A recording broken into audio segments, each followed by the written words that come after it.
ma stratégie d'investissement en crypto-monnaie pour le bear market. Dans cette vidéo, je vais te dévoiler ma stratégie d'investissement pour le bear market, quels sont les cryptos que j'achète et vais acheter, ainsi que mes différentes stratégies d'achat. Si tu me découvres dans cette vidéo, ici on parle de finance, d'investissement, de crypto-monnaie et bien plus encore. Donc si tu veux atteindre la liberté financière ou devenir riche, tu es sur la meilleure chaîne. Je dois t'avertir, cette stratégie s'applique à moi et mon profil d'investisseur. Tu as le droit de t'inspirer de cette stratégie, mais tu ne dois pas la recopier car nous n'avons pas les mêmes objectifs financiers ni le même horizon de temps. Cette stratégie pourrait parfaitement fonctionner pour moi, mais sera peut-être un gros frein pour toi. À toi de créer ta propre stratégie parfaite, car elle te conviendra bien mieux que celle-ci et n'importe quelle autre. Tu le sais, je ne suis pas un conseiller financier. Cette vidéo a pour unique but de te divertir et de t'apprendre des choses. La vidéo va comporter deux parties. Je te dirai dans la première partie mes différents investissements ainsi que leur allocation dans mon portefeuille. Et dans la seconde partie, nous créerons ensemble le portefeuille de ma stratégie pour voir sur le long terme si elle aura été viable ou non.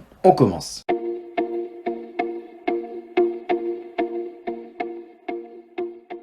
J'ai choisi et sélectionné 14 cryptos que je vise pour l'instant à garder sur le moyen ou long terme jusqu'à la fin du prochain bullrun. La première crypto-monnaie est ma préférée, j'ai choisi EGLD. Elle représentera 20% de mon portefeuille. Oui, 20%, c'est assez conséquent pour un altcoin car je projette de faire beaucoup de choses avec cette crypto-monnaie, dont participer aux différents Maya Launchpad. Pour te faire un bref résumé, Elrond est une blockchain qui vise à créer un réseau de transactions efficace à l'échelle mondiale. J'ai parlé de tous les projets présentés dans d'autres vidéos. Si tu veux avoir plus de détails, je t'invite à les visionner. La deuxième crypto est UOS qui représente 15% de mon wallet. J'ai déjà utilisé 35% de mon portefeuille pour seulement 2 cryptos sur 14. Tu dois te dire que je fais n'importe quoi. Ultra est une petite crypto-monnaie qui vise à devenir le Steam de la blockchain, le Steam décentralisé. Je place beaucoup d'espoir dans cette crypto-monnaie car je pense qu'elle peut aller très loin, d'où mon exposition dans celle-ci. Bon, j'ai peut-être été peu raisonnable en mettant autant de pourcents dans ces deux cryptos, mais tu vas voir que la suite est plus raisonnable pour tout de même assurer les profits dans le cas où EGLD et UOS partent à la cave. La troisième crypto est NIR, auquel je réserve 10% de mon portfolio.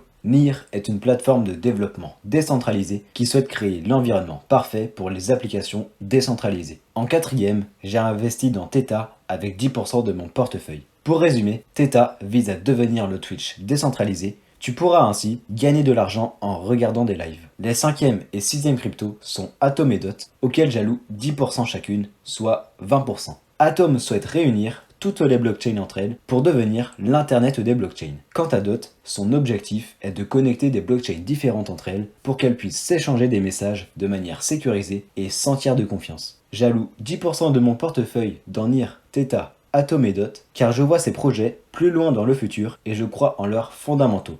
Ils ont tous un secteur à révolutionner. La septième crypto est Matic. Tu dois certainement la connaître. J'y alloue 5% de mon portefeuille. Polygon Matic est une blockchain de seconde couche qui vise à rendre Ethereum plus scalable, c'est-à-dire augmenter son nombre de transactions de façon drastique. Je trouve Matic à sa juste valeur, or je préfère investir dans des cryptos sous-évalués. Ces gains sont à mon avis très limités, j'ai du mal à le voir au-dessus des 10 ou 5 $ pour le prochain bullrun. Voilà pourquoi je n'y alloue que 5%. La huitième crypto-monnaie est Avax. J'y investis 5%. Avalanche est une plateforme de smart contract permettant une exécution des plus rapides et sécurisée à ce jour. Je n'investis que 5% car même si Avax est une excellente crypto, elle n'apporte pas une révolution énorme et pourrait elle aussi se qualifier d'Ethereum killer comme Solana ou Cardano.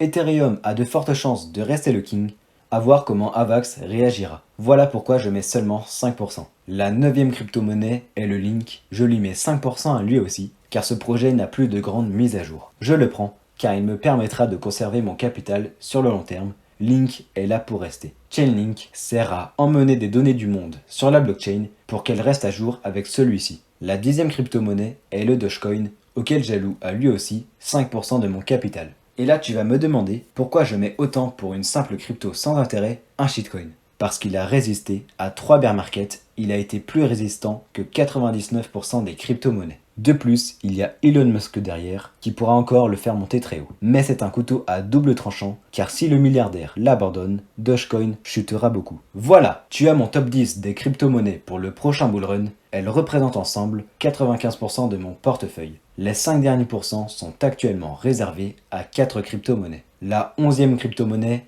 est MNW qui représente 2%. Morpheus Network est une alternative du projet VeChain qui a un potentiel de gain bien plus élevé que celui-ci, étant donné qu'il est classé 650e sur CoinGecko contre 36e pour VeChain.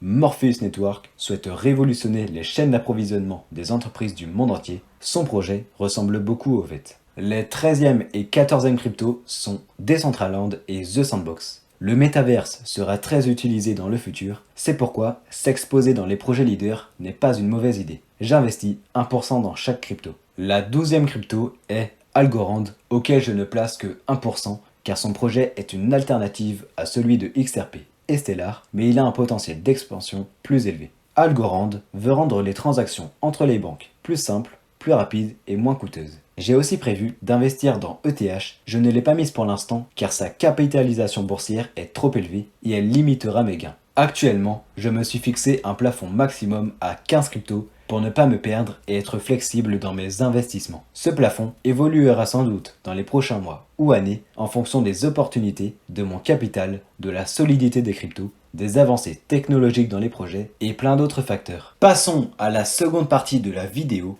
à savoir le portefeuille de ma stratégie en live. Je montrerai son avancée dans chacune des prochaines vidéos et nous saurons à terme si elle aura été rentable ou pas. Pour cela, nous allons nous rendre sur CoinMarketCap et non CoinGecko, je préfère l'interface de leur portefeuille. Ensuite, sur Portfolio. Si tu n'as pas de compte, je t'invite à t'en créer un. J'ai pour objectif d'obtenir 25 GLD. Donc, nous allons partir du fait qu'il représente 20% de mon portefeuille à l'heure actuelle pour ensuite définir l'allocation des autres cryptos. Tu cliques sur Add New et tu sélectionnes ta crypto. Je rentre 25 GLD et je valide. Je fais ça pour toutes les autres cryptos. Voilà, je viens de terminer ma stratégie. Je possède donc 25 GLD, 3275 UUS, 500 Theta, 160 NIR, 85 DOT, 65 Atom, 45 Link, 5100 Dodge, 375 Matic, 14 Avax, 225 MNW, 75 Mana, 55 Sand et 215 Algo. Pour un total de 7000 $. Comme tu le sais, il y a des variations sur le marché, j'ai déjà perdu 1,5%, je suis actuellement à 6915 $. Mais ce n'est pas grave, car cette stratégie est sur le moyen, voire le long terme, c'est-à-dire entre 2 et 5 ans. Je te montrerai les avancées de celle-ci à chaque vidéo. Même si je n'ai pas acheté au meilleur prix, ce n'est pas très grave, car sur le long terme, la différence n'aura aucun impact.